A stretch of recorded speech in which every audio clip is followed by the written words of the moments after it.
The government's political violence advisor, John Woodcock, also known as Lord Wolney, has published a review into political activism in Britain. Called Protecting Our Democracy from Coercion, the former Labour MP and now crossbench peer argues that the government hasn't been tough enough on left-wing protesters. In his sights are groups like Just Stop Oil, as well as Palestine Action, who regularly shut down arms factories that provide weapons and parts to Israel.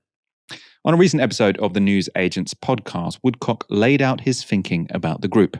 Palestine Action have been openly, they were live tweeting the occupation and damage that they were causing to a Leicester defence factory last week. So there is not close to being a level of deterrent inhibition. So what are you saying? They're not allowed to be tweeting outside a defence factory, or what's happening? Well, no, they weren't just stood there tweeting outside the defence factory. They were tweeting, "Come and join our." Essentially, criminal sabotage to smash this place up. So there is a level of network of organisation and ability to fundraise, which I think you could inhibit through some kind of prohibition restriction order. Now, the detail of that would have to be carefully calibrated. And no one is saying, I'm certainly not saying that it should equate to terrorism legislation. I would imagine the tariffs for terrorist offences would rightly remain significantly higher. I mean, come on, you would hope, sure, right? But you would hope that we're locking up terrorists, not people who are protesting against climate change. Wouldn't you? No, I mean, okay. Well, we're talking about Palestine Action. I mean, the damage that they are doing to defence sites, the way that they are. You could use the word terrorising workers. So they are terrorists in your head? No, I'm not saying that, but there is a level of criminal damage and disruption that we should not be relaxed about. Emily Malius very explicitly gave him the chance to sort of distance himself from the idea that people who, commit criminal damage, I mean, he calls it defence sites. These are arms factories, right? Saying, well, they are terrorising workers. I mean, terrorism is about killing people to achieve a political aim, right? None of the direct action groups he is talking about have committed any violence against people, right? To sort of consider criminal damage on a par with terrorism, I think just completely misunderstands the significance of human life, right? The reason why we think of, I agree, terrorism is very bad, right? The reason we think of terrorism as so worrying, right, is because you're trying to achieve a political aim, political end by indiscriminate murder. Now, throwing some red paint or shutting down a factory, I mean, it's not indiscriminate for a start because, they're going for the factory, and it's not violence against a person, right? It's criminal damage. And Woodcock's main idea, though, is that the risk of criminal prosecution doesn't go far enough to deter this kind of activism. Instead, the government should be introducing laws that come close to terrorism legislation to clamp down on people, not necessarily for actual crimes, but for hypothetical ones. Well, it's only about climate change. We all agree with tackling climate change, and so let's not bother. I mean, if you'd got to the if you got to the Magna Carta, the activists had got to the Magna Carta last week and managed to damage it in the name of, I think, climate change. We'll be saying, but it's climate two women change. In their 80s. Well, it wouldn't not necessarily, So you've got sort of Hamas in one cell and the two ladies in their 80s in the other. Well, I mean, if we could do more to lock Hamas up, that would be also a good thing. But it's not okay to commit criminal damage. That was a reference to this Just Stop Oil protest in early May. So two women in their 80s, one of them an Anglican priest, lightly cracked the tempered glass of the case housing the Magna Carta in the British Library before gluing themselves to the frame. The library described the damage to the case as minimal and said the Magna Carta was not damaged, and there's no indication there was any intention to harm the historical document. So in the interview, Woodcock saying, well, what if they damaged the Magna Carta? Well, I think it's probably pretty clear they wouldn't have done that. These are sort of 80-year-old Anglican priests. I would imagine that going there and sort of smashing the glass was what they were intending to do, right? And you can't charge them for something they might have done, but probably wouldn't have. Both women were charged with criminal damage, so that's the crime they committed. But for Woodcock, that's not good enough. In his report, Woodcock has 40 recommendations for dealing with what he calls extreme protest movements. And among his most draconian ideas is that police should be allowed to extend anti-terrorism covert surveillance techniques, including phone taps, to activist groups. Another recommendation is that the government should introduce extra consequences for groups that engage in civil disobedience. That's beyond criminal charges for individuals breaking the law. He wants the government to be able to block entire activist groups from organising and fundraising. So that's a technique some people are calling prescription light, right? So if you can't raise any money, that's a lot like being a prescribed group.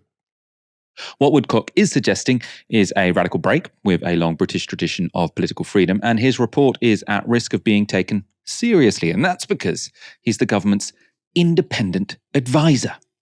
But just how independent is he? Well, he seems to have had Palestine action in his sights for a while, saying this on October the 15th last year. Investigation by Kate Ferguson showing how pro-Palestinian extremists targeting defence companies in the UK with criminal damage that could put workers' lives at risk. Britain will not be intimidated by Hamas's little helpers. Now, this is someone putting himself forward as an independent advisor, I think, on political extremism, saying it's calling people protesting a genocidal war in Gaza Hamas's little helpers. Woodcock has never been a fan of the left either. Before becoming the government's political violence advisor, Woodcock was a Labour MP, but he quit the party in 2018, saying Labour had been taken over by the hard left. He meant Jeremy Corbyn and John McDonnell, of course. Woodcock's relation to Israel and to the arms industry also casts his independence into doubt. From 2011 to 2013, he was chair of Labour Friends of Israel, and he's now the paid chair of the Purpose Coalition, whose members include international arms manufacturer Leonardo. Now, the NGO Action on Armed Violence says this about that firm. Leonardo UK, a branch of Italy's leading defence manufacturer, expanded its influence in the defence sector when its American counterpart, Leonardo DRS, merged with the Israeli radar firm Radar in November 2022. Radar's radar systems notably provide comprehensive coverage across the Gaza Strip. Furthermore, Leonardo equips Israel with Ayamaki M346 aircraft and parts for Apache attack helicopters. The company's site in Edinburgh is responsible for producing the laser targeting system used in F-35 fighter jets. So this is a guy who's put himself forward, who claims to be this independent advisor, who's saying we need to treat people who sort of blockade arms manufacturers as the same as terrorists. Meanwhile, he is the paid sort of head or a paid lobbyist for this firm or this organization that includes firms that are literally supplying Israel with weapons. That, to me, sounds like there's some conflicts of interest. Now, those charges were put to Woodcock by the newsagents.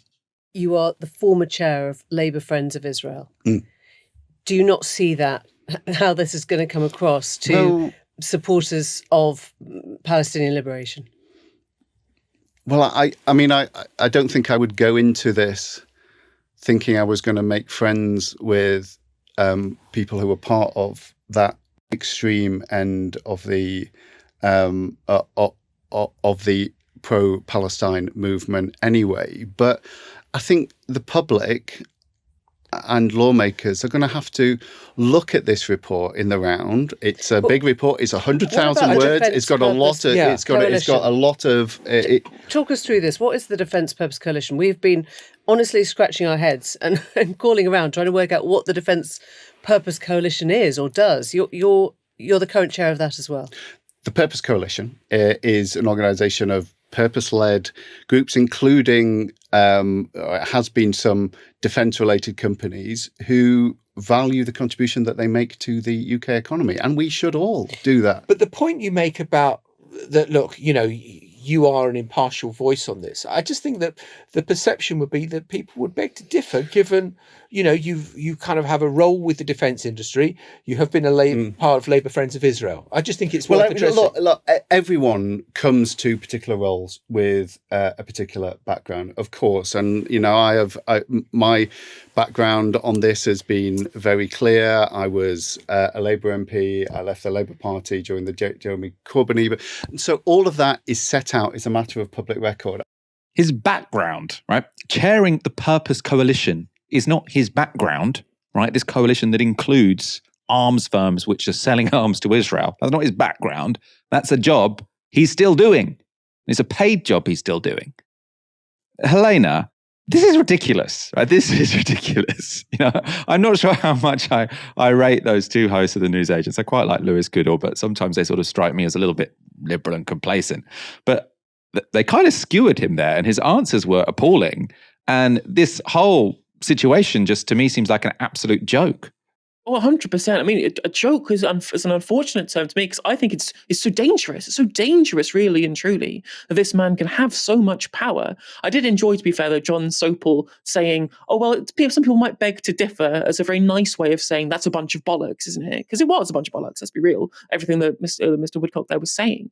And it is interesting just how, like, LFI seem to just turn up when they're not wanted so often in these instances, especially when, like, this concept of an independent advisor is basically being entirely, completely made redundant under the Conservative government as it is. Like, none of their independent advisors have ever been independent. Remember, they're independent pay review boards that were just people who are appointed by the Conservative government anyway, so they all agreed with what they were saying regardless. Like, none of these people are independent. And obviously this discussion about, oh, well, it's a matter of public record, is one of the biggest failures, I think, of the way in which we deal with conflicts of interest in our democracy, in the you just declare that you have one and then we just forget about it, especially when, on a democratic level, people make their democratic decisions based upon what the perceived conflict of interests are. But you can't do that with an appointed position like an independent, quote unquote, advisor. And he even calls the report, right? There's how much of a joke this is. He even calls the report about protecting democracy. No, you are undermining democracy, John. You are undermining the very basic principle of freedom of assembly that liberal democracy is supposed to protect, whilst doing it as a position of a paid lobbyist for the arms industry who are explicitly trying to protect with a bunch of these recommendations that you've put forward here. So to say you're protecting democracy by doing the complete opposite in an undemocratically appointed position is just kind of, it's ridiculous to the point of obscenity at this point, really and truly. And there's so many dangerous things and dangerous recommendations. I thought I'd look through a couple of them here. So this recommendation that they should try and have more surveillance of these particular protest groups, it reminds me a lot of the Spy Cops scandal that seemed to have never actually come to any kind of conclusion that was satisfactory. And also, we might end up having a rerun of this. People who don't know in chat who are watching this video potentially, is that there were people from our security services who were undercover getting into relationships with people from left-wing political movements, having families with them, and then disappearing without a trace because they were there to gather information, creating entire fake identities. And so all of this extra surveillance on people who haven't committed crimes yet, but they perceive that they might commit crimes in the future as justification for this kind of the surveillance. It's really kind of dystopian.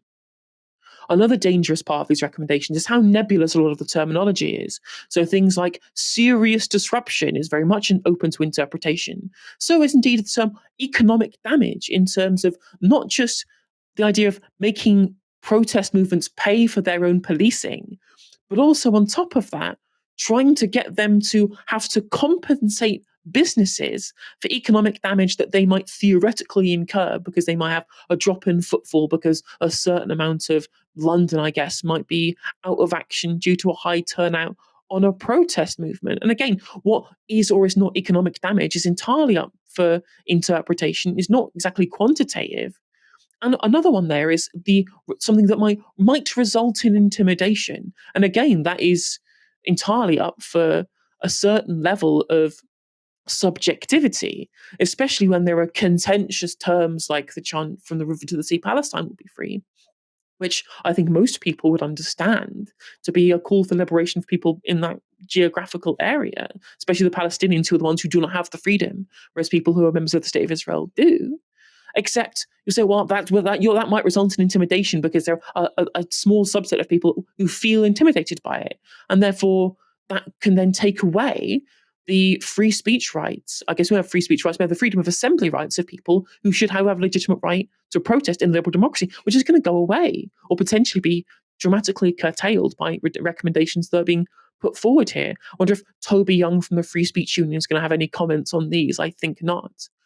And other things as well was that there is the potential that they might want to get rid of jury trials for these kind of things, because one of the recommendations is that, well, juries might be biased on issues such as climate change and foreign policy.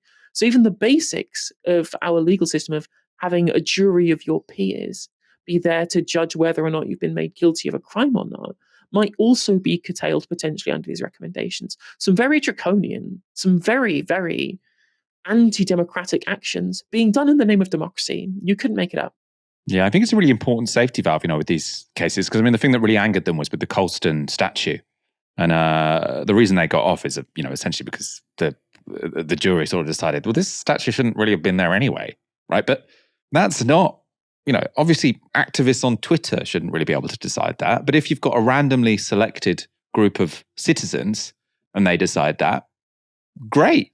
That seems like a really sort of important part of the justice system, right? You can have a jury that makes some exceptions if they think there's sort of overwhelming evidence in one direction or another. Now, obviously, that shouldn't be based on prejudice. It shouldn't sort of, if you're sort of finding someone guilty for some prejudice reason, then obviously that'd be a big problem. But if you're saying, well, we think an injustice was done and that throwing it in the river wasn't the end of the world, I kind of think that's a cool part of the legal system that obviously, it's no wonder that these people want to get rid of.